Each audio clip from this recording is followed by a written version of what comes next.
अध्यक्ष महोदय, काल संगमनेर जिल्ह्यामध्ये एका 6व्या वर्गात शिकणाऱ्या मुलीवर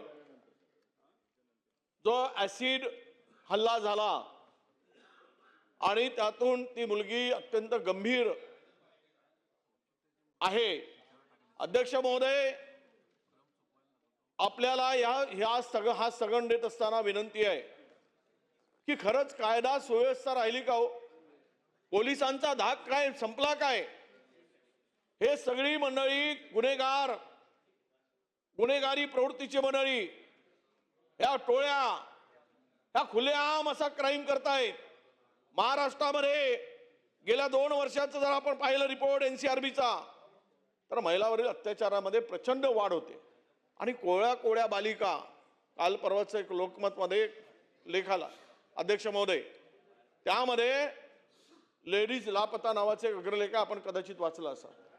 वस्तुस्थिती लपवली जाते, महिला लापता आहेत मुलीवर छोट्या छोट्या, आणि ती बालिका कोळी बालिका, तिच्यावर अद्यापही आरोपी मिळाला नाही।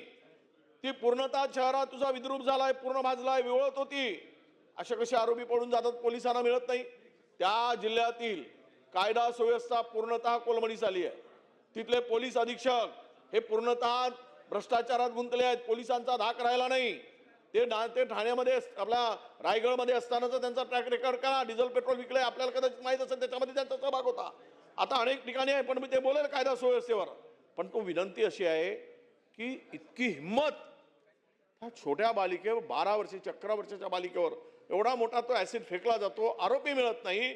आणि यामध्ये जर ही घटना घडली, अध्यक्ष महोदय, आम्ही यासाठी स्थगन दिला की यावर चर्चा आत्ता सुरू झाली पाहिजे, ते स्थगनात बसते।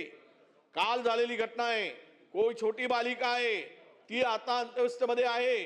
त्यामध्ये झालेली घटना अत्यंत मन हिलावून टाकणारी आहे।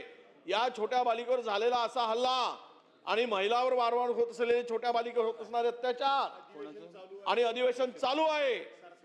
त्यामुळे अशा घटनांची थेट सरकारनी उत्तरदायित्व असलं पाहिजे, हे नियमात बसते।